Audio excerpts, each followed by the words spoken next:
Inflação dos alimentos, orçamento, novo plano safra e seguro rural, assuntos que preocupam a frente parlamentar da agropecuária.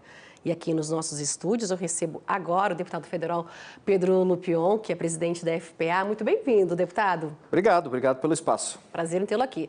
Vamos lá, começando com o orçamento, né, que é o tema do momento. Está atrasado, deveria ser votado no final do ano passado, 2024, mas até agora seria depois do carnaval, mas o carnaval já passou, deveria começar, enfim, está tudo atrasado ainda. E eu queria saber do senhor o que isso impede esse crescimento quando a gente toca aqui no setor do agro. Influencia em muito nessa expectativa que os produtores têm no novo Plano Safra 25, 26, deputado? Sem dúvida. Primeiro que era para o orçamento ter sido votado no final do ano, não votou, era para votar agora essa semana, foi adiado, teve a CMO, que teve a comissão de orçamento para tratar disso efetivamente e provavelmente está marcado para o dia 19 para a gente votar. Então, assim, é claro que impacta, né? O governo está tocando com 12 avos, mas não é justificativa. Não é justificativa para cortar plano safra, não é justificativa para não conseguir conter inflação, não é justificativa para nada disso. O que a gente precisa é conseguir ter previsibilidade. Previsibilidade de conseguir planejar, por exemplo, o plano safra, que tem que entrar em vigência a partir de junho e julho, que vai custar caro, porque equalizar 15% de juro de taxa Selic é muito mais caro do que equalizar o que nós equalizamos para o preço, para o plano safra atual. E mais do que isso, a gente precisa de seguro, precisa de espaço fiscal, precisa conseguir buscar essas alternativas todas. Dinheiro mais caro, então, para o produtor a partir desse novo Plano Safra 25, 26. Mas essa inclusão aí do Plano Safra nas despesas obrigatórias do orçamento para garantir, então, essa previsibilidade que o senhor falou aqui para a gente, isso pode ocorrer ou não, Nós estamos tentando, isso depende de uma ampla negociação.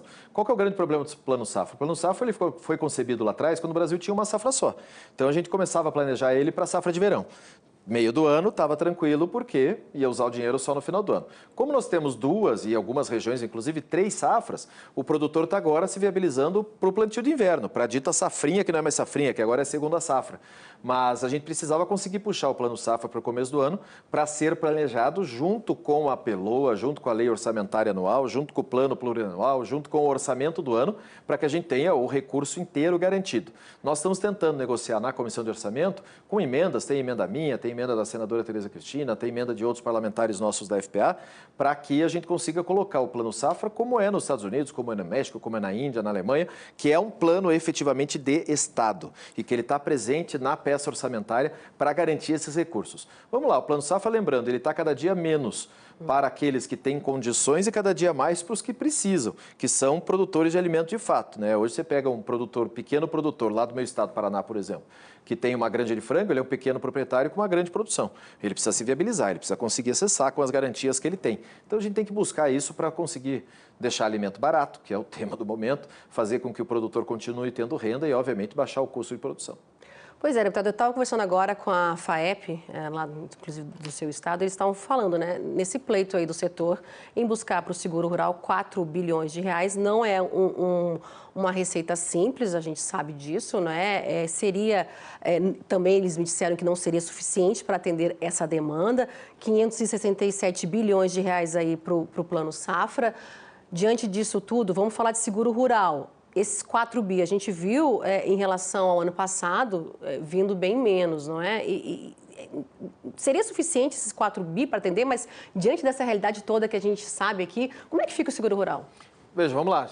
Vamos falar da realidade que nós estamos. Não vamos ter uma boa safra agora, mas o Rio Grande do Sul vai para a 5ª safra em defasagem, vai para o 5º problema, no passado foi água, esse ano é seca. Mato Grosso do Sul vai ter uma quebra importante, então a gente precisa garantir seguro. Garantir seguro que é a garantia para o produtor de que ele vai conseguir segurar aquela operação financeira para garantir que ele vai conseguir pagar o banco, né? O banco não vai perder dinheiro nunca, ele vai cobrar de alguém, né? Seja da seguradora, seja do produtor. Nós estamos tentando mudar isso através de uma nova lei de seguros, a ministra Tereza Cristina tem feito isso lá no Senado, estamos trabalhando um novo texto para mudar o conceito de seguro agrícola no país, mas é importante ressaltar, Plano Safra 24-25, nós praticamente não tivemos seguro. E a gente precisa disso para 25, 26, até para ter qualquer tipo de garantia para frente de algo que pode acontecer com essa loucura que está o clima, com esses El Niño, Laninha e todos esses problemas que têm acontecido. Espero que a gente consiga, só que vamos somando os números aí, né? A gente tem um plano safra que precisa de equalização de 15% de taxa Selic, praticamente, vai custar uns 25 bi. Mais 4, 5 bi para seguro, mais auxílio de comercialização, apoio à comercialização, mais Pronaf para pequenos produtores. Então, é um balaio grandão, ocupado com bastante dinheiro, que a gente precisa encontrar espaço fiscal e onde que tem orçamento num governo que gasta errado, que gasta demais, que só de publicidade, está nos jornais de hoje aí, 3,5 bi de publicidade, e numa economia que a gente está vendo a inflação acontecendo aí por uma total desconfiança do mercado e problemas macroeconômicos do país. Então, é um grande desafio. Um grande desafio, então, um grande desafio, esse novo Plano Safra 25-26 ser anunciado aí no meio do ano, acho que é julho, né, deputado? Julho. Será que vem em julho mesmo ou pode atrasar? Tem que fazer, né? Ano passado atrasou, a gente criticou e ficaram bravos que a gente criticou, porque foi a primeira vez que atrasou. Então, vamos esperar que eles tenham algum tipo de organização para que isso não aconteça. Inflação dos alimentos, não é? Medidas não... A FPA falou, né? A gente colocou aqui que as medidas não resolvem, medidas como zerar a taxa de importação, elas não resolvem, não devem garantir esse efeito imediato como o governo espera. O problema, como o senhor colocou aqui, e a FPA, né, que é um desequilíbrio fiscal do governo, e as medidas precisam de apoio, né, deputado, dos estados. O governo, ele espera isso, né, em relação ao ICMS. O senhor acredita que vem essa redução do ICMS por conta dos estados ou é mais uma briga aí? Eu acho que é muito mais uma retórica política do que uma questão efetiva. O resultado foi imediato, né? A partir do momento que o governo divulgou essa questão do ICMS dos estados, vários governadores, Ratinho Júnior, Tarcísio, Zema, o Ibanez e vários outros governadores, Caiado, já foram para as redes sociais fazer vídeo falando assim, epa, tá mandando fazer agora, a gente já faz bastante tempo. Aqui já é assim, aqui já é assado, aqui já está reduzido e tal.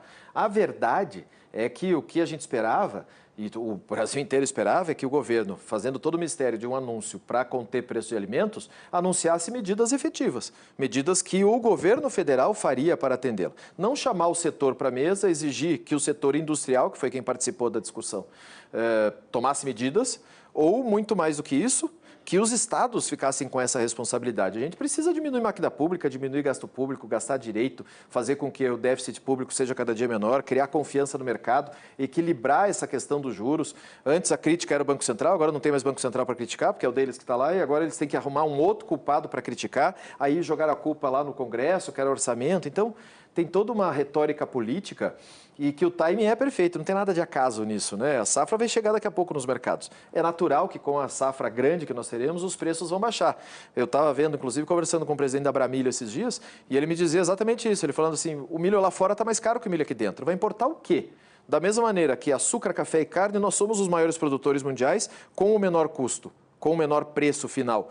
Da onde a gente vai comprar esses produtos? E o mais grave de todos, que pouca gente está falando, peixe, pescado, sardinha especificamente. E eu conversei justamente com a Bipesca, que estava querendo saber, já que a sardinha não aumentou, por que o governo tirou a taxação de 1,4, se eu não me engano, de IPCA, inflação, 1,4 de inflação no preço da sardinha, um mercado que tem praticamente 30 mil pessoas envolvidas, principalmente do seu Rio Grande do Sul, de Santa Catarina, do Espírito Santo e de São Paulo, que são estados que são regiões que têm a produção de sardinha, que é a maior produção pesqueira do país, que tem a maior frota de pesca do país, praticamente 30 mil pessoas envolvidas nessa cadeia, que as empresas que vendem a sardinha no mercado são as mesmas que têm subsidiárias internacionais, ou seja, ela vai deixar de chamar em português, vai chamar em chinês e vai estar com o mesmo preço no mercado.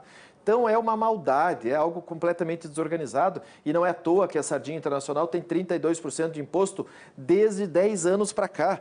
E tem que ser dessa maneira para garantir o mercado nacional e os empregos gerados aqui. Então, na verdade, para mim, é mais política para inglês ver, é mais discurso para as coisas que vão automaticamente se organizar e, infelizmente, o trabalhador e o produtor pagando essa conta. E a Bipesca disse aqui para a gente no AgroMais que o medo é esse, né? Essa diminuir, né, empregos e prejudicar a indústria brasileira por conta dessa enxurrada, assim, né, da sardinha em lata, né? A gente está falando da sardinha em lata asiática. Enfim, deputado, eu tenho mais assuntos para falar com o senhor em relação à reciprocidade aí da lei da reciprocidade comercial. Diante dos Estados Unidos, né, apertando aí, fechando cada vez mais o cerco para o desenvolvimento aí da indústria americana, taxação para todos os lados, a reciprocidade, ela vai blindar o Brasil? Veja, esse tabuleiro geopolítico mundial está em voga agora, né? A gente está vendo essa mudança toda de cenário, saindo um pouco do eixo União Europeia, entrando mais no eixo Estados Unidos, essa relação com os outros países, a gente precisa ter uma carta na manga. A gente precisa se proteger. Esse projeto surgiu lá com o senador Zequinha Marinho, com o deputado Tião Medeiros, com a senadora Tereza Cristina, justamente para garantir a gente enfrentar as medidas protecionistas e as barreiras criadas a nós na União Europeia. Hoje isso já tem que se tornar algo mundial. A gente não pode mais falar de reciprocidade ambiental, a gente tem que falar de reciprocidade comercial, que é o que nós estamos trabalhando. Para chegar o dia que vier algum ataque, alguma questão muito grave em relação ao mercado internacional, já que os organismos internacionais já não estão funcionando daquela maneira, OCDE, a OMC, todos aqueles órgãos que teriam que arbitrar isso, não está acontecendo desse jeito, até porque os Estados Unidos saiu da maioria deles, a gente precisa ter essa carta na manga, como a União Europeia tem, como a China tem, como os Estados Unidos tem. Então, estamos correndo bastante. É importante, o Itamaraty tem participado disso, o próprio governo acredito que apoie isso também, então nós vamos correr para aprovar esse projeto. Corrida para aprovar o projeto e também derrubada em relação ao veto, né, aos FIAGROS, a importância dos FIAGROS, os fundos de investimento, aí a gente sabe o quão é importante, mas essa taxação, ela compromete o funcionamento aí dos FIAGROS? Sem dúvida, e vocês estão correndo atrás para derrubar, não é? É óbvio, a gente fez, isso foi... inclusive com o apoio do governo, participação da bancada do governo dentro do Congresso e, para surpresa de todos nós, um veto. Um veto numa maneira que é uma alternativa ao Plano Safra, né? Um financiamento do setor agropecuário que precisa desse apoio, que precisa ter outras maneiras de financiamento, justamente para não depender única e exclusivamente de um Plano Safra ou do juro equalizado para conseguir acessar dinheiro mais barato, crédito mais barato no banco. É óbvio que nós vamos derrubar esse veto, estamos esperando a primeira sessão do Congresso com a pauta de vetos para que isso seja derrubado, até porque enquanto ele está vigente, ou seja, enquanto e ainda está vetado, a gente não derrubou ainda, está taxado, está com imposto e está desaquecendo completamente o mercado. Tá correndo o mercado isso, que né? Tinha praticamente mais de 1,5 bilhão de coparticipantes e que agora a gente está precisando correr atrás para recuperar esse mercado.